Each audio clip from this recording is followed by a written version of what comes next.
Welcome to This Explainer. Do you think finance is only for rich people? Because if you do, then this explainer is exactly for you. I am absolutely thrilled to have you here today. We're going to tackle something foundational. It's something so often misunderstood, even by seasoned veterans. We are talking about the absolute core mechanics of personal finance. Now, I know what you might be thinking. You track your portfolios, you read the financial news, you probably feel like you've moved way past the basics, right? But here's the crazy reality. Even the most advanced investors often lose the plot completely because they drift away from first principles. So today, we're stripping away the jargon, the noise, the complex derivatives, all of it. We are revisiting the ultimate foundation of wealth building. By the end of our time together, you'll have this incredibly clear, structured framework to ensure your advanced strategies are built on bedrock, not sand. So let's hit that big question right away. Is finance only for rich people? It's this massive, pervasive myth. But if we actually look back at history, we find something that shatters this completely. The modern concept of personal financial planning wasn't actually invented in Wall Street boardrooms, and it definitely wasn't made for the ultra-wealthy elite. It was fundamentally built by and for the working class during the Industrial Revolution, out of pure necessity. Think about it. When people moved from agrarian self-sustaining lifestyles into cities with fixed wages, they suddenly had to figure out how to stretch a static paycheck across totally variable living costs. The wealthy already had estates. It was the everyday worker who literally had to invent budgeting and intentional capital allocation. Believing that finance is merely a playground for the rich is honestly the single biggest roadblock to your own success. If you earn an income, you are wealth manager. The only question is whether you're a good one or a bad one. Okay, let's dive into this. At its absolute core, finance simply means managing money wisely. That's it. That's the whole shebang. Now, the broader financial industry, the institutions, the hedge funds, the brokers, they thrive on making this sound like arcane magic.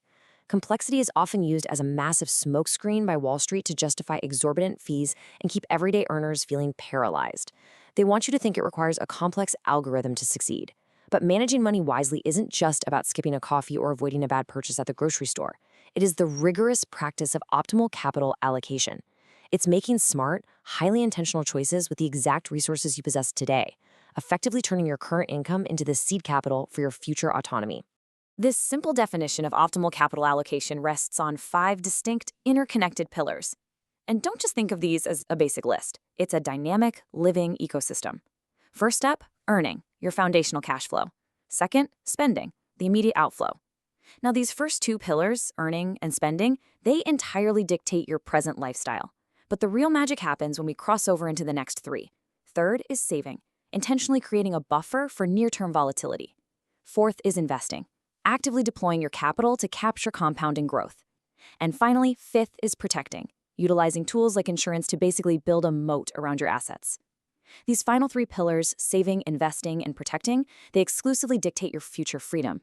Mastering how your present cash flow feeds your future freedom is the absolute essence of building lasting wealth. It is a continuous engine, and you get to engineer it. Let's pressure test this framework with a real-world baseline. I want you to imagine a monthly income of exactly 50,000 rupees. Now, why start with a fixed, grounded number like this instead of, say, 50 million? Because the mathematics of wealth building are exactly the same, whether you are managing 50,000 or 50 million. By grounding our hypothetical in a very realistic, everyday paycheck, we completely remove the emotion and the intimidation factor from the financial planning process. It stops being this vague dream and becomes a highly tactical engineering problem. How do we allocate this exact sum of capital across our 5 pillars to ensure both present stability and future growth? How do we divide these resources systematically without completely overwhelming the system? And this brilliantly illustrates what solid financial planning looks like in action. Out of that 50,000 rupees, you purposefully allocate 35,000 to spending. You carve out 10,000 strictly for saving, and that remaining 5,000 goes directly into investing. Now look past the raw numbers here for a second, because what we are really talking about is the powerful 70-20-10 ratio. 70% of your capital is deployed to keep your life running today. That's your rent, food, and utilities. 20% is aggressively captured to build your immediate safety net and emergency buffer. And that final 10%? That is capital deployed to buy your future freedom. It's out there working in the markets while you sleep. Recognizing and enforcing this specific ratio is exactly what separates the people who consistently build wealth from those who merely cycle their money through the economy without ever capturing any of it. So, the crucial point here is that true finance requires immense intentionality. It isn't about just letting your money flow out and then checking your bank account at the end of the month to see what damage was done. It is about acting as the CEO of your own capital. Before the month even begins, you give every single rupee a specific job description. Some rupees are hired to put food on the table, some are hired to stand guard as an emergency fund, and some are hired to go out into the market and recruit more rupees. By enforcing this strict capital allocation, you instantly transform from a passive passenger just reacting to bills into the active driver of your financial destiny. You grip the steering wheel, making better, calculated decisions with every single unit of currency you earn. There is a profound shift in perspective you need to embrace to truly master this mental model. You don't need to be a millionaire to be rich. We are so conditioned by society to define wealth by an absolute, usually massive amount of currency. But true wealth, once you master these principles, is measured in time and autonomy. It is the peace of mind knowing that an unexpected medical bill won't completely derail your life. It is the freedom to leave a toxic job because, hey, you have a 6-month buffer. It is the ability to spend your Tuesday afternoons exactly how you want. Wealth is having options. And that level of profound autonomy is built through the smart, consistent application of our 70-20-10 framework, long before you ever cross the $1 million threshold. The absolute best time to implement this strategy is right now. Start learning and putting your money to work today. Seriously, I highly encourage you to take this 70-20-10 mental model and aggressively apply it to your very next paycheck. Calculate the exact percentages for your specific income. Understand your present and fund your future. Implementing this system isn't just about budgeting.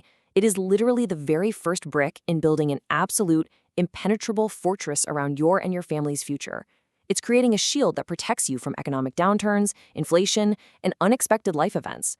The knowledge alone isn't enough. The real power comes entirely from the immediate, disciplined execution of these first principles. As we wrap up this explainer, I want to leave you with one final, deeply important question to sit with. How will you put your money to work for you starting today? Take a moment and really think about it, because the harsh reality of our economic system is this.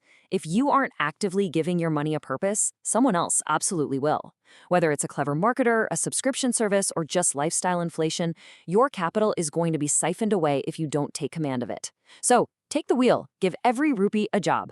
Thank you so much for joining me today to explore these core concepts. Get out there, establish your first principles, start managing your money with absolute intention, and I will see you in the next explainer.